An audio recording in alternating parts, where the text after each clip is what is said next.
Alors, salut tout le monde! Aujourd'hui, on parle des préjugés sur le stick and poke.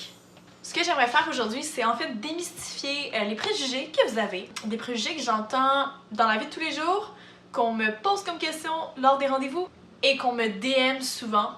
Donc voilà, aujourd'hui je vais répondre à tout ça.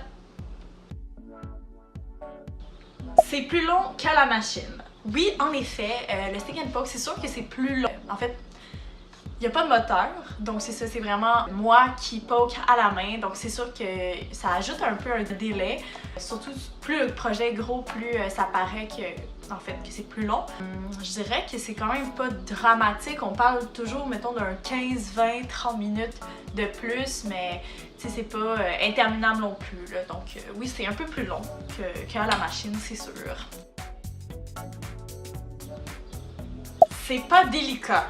Souvent, en fait, le stick and poke, ça a comme réputation d'être un peu sketchy, en fait, dit non professionnel. Donc oui, je comprends l'idée. Je crois que dès qu'on le fait de manière professionnelle, le résultat est aussi précis qu'à la machine, même que je dirais que puisque c'est fait vraiment à la main, il y a des choses que tu peux aller travailler un petit peu plus finement. Ça, je dirais pas que c'est moins précis. C'est sûr, si c'est ton bon vieux chum Johnny qui t'a fait ça sur le coin d'une table dans ton salon comme c'était sa brosse, ça risque de ne pas être aussi beau que si c'est quelqu'un dans un salon qui te le fait.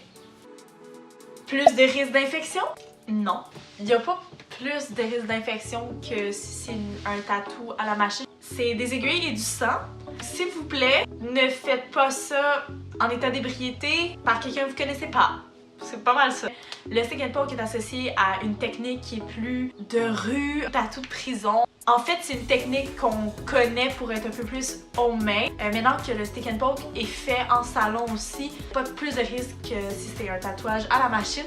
Je dirais même que moins de contaminants possible. T'sais, on n'a pas de fil, on touche à moins de choses en fait. Juste s'assurer d'avoir un tatoueur qui est compétent et propre. Ça part plus vite. Si t'as un tatou lettre fait au stick and poke, j'ai le malheur de dire qu'il va probablement rester là jusqu'à la fin de ta vie. Ouais, fait que c'est ça. C'est sûr qu'il y a des parties du corps qui disparaissent un peu plus rapidement. On parle des peaux différentes, donc c'est sûr la peau des mains, la peau des pieds, c'est des peaux qui se régénèrent vraiment facilement.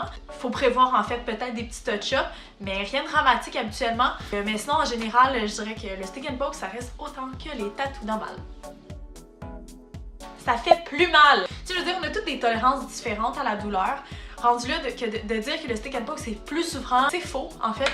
On parle d'une aiguille qui te poke 2 fois peut-être par seconde versus une machine qui a un moteur qui te poke 100 fois par seconde.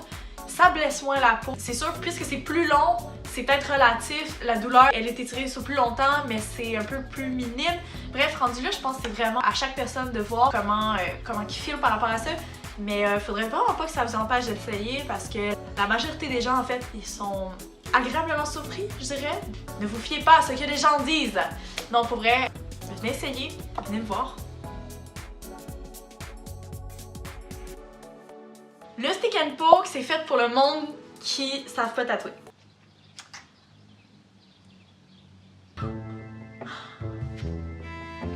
En fond, je cherche des cobayes pour tatouer. J'ai pas de gants, j'ai pas de machine. Je me suis dit, je vais faire du stick and poke, genre comme tout le monde, là, genre sur une table, c'est un peu sa brosse, ça te tente dessus. Toi, tu me laisserais-tu te tatouer, mettons, même si j'ai pas de machine? Oui, allô? Ça serait pour commander une machine à tatou. De l'expérience? Non, j'en ai pas. Du stick and poke? Ah, ok. Bon, ben, ouais, je vais faire du stick and poke de voir, cool. C'est rude. Non, mais ok. Non, en fait, je comprends l'idée. Ça prend quand même une technique. C'est peut-être plus accessible puisqu'il n'y a pas de machine. Donc, c'est sûr qu'il y a plus de gens non professionnels qui le font. Mais, mettons, moi, par exemple, j'ai appris à tatouer à la machine.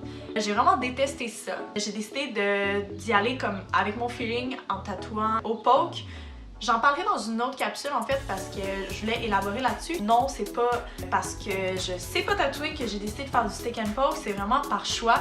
Mais je comprends pourquoi le monde pense peut-être ça, mais c'est faux. Ben, je pense. Alors, merci beaucoup de m'avoir écouté une deuxième fois, en espérant que ça ait répondu un petit peu à vos questions, peut-être préjugés sur le stick and poke. Donc voilà, merci d'avoir été là. Mouah! Cheers!